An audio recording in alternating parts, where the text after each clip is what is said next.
খবরটা আমি পেয়েছি প্রথমে বিশ্বাস করিনি। পরে যখন খবরটা মানে আরো ২-৪ জায়গা থেকে আসলো, আমিও কয়েকজনকে ফোন করলাম। যখন শুনেছি তখন থেকে সত্যি, সত্যি বলব যে বিশ্বাস করতে চাইছি না, এখনো অব্দি চাইছি না।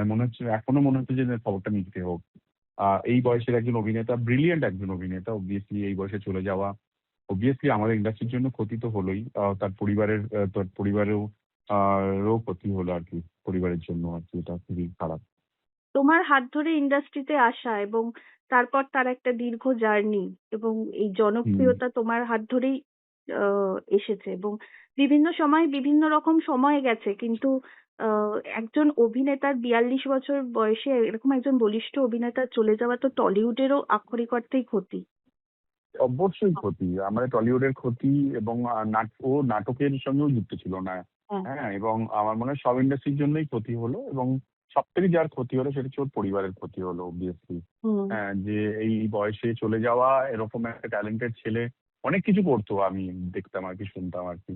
সো হুম। obviously খুবই খারাপ লাগছে। আমি এটাই বলব যে যেখানেই থাকুক রাহুল ভালো থাকুক। ভগবান ওর আত্মার শান্তি দিক, মানে শান্তি কামনা করি আরকি।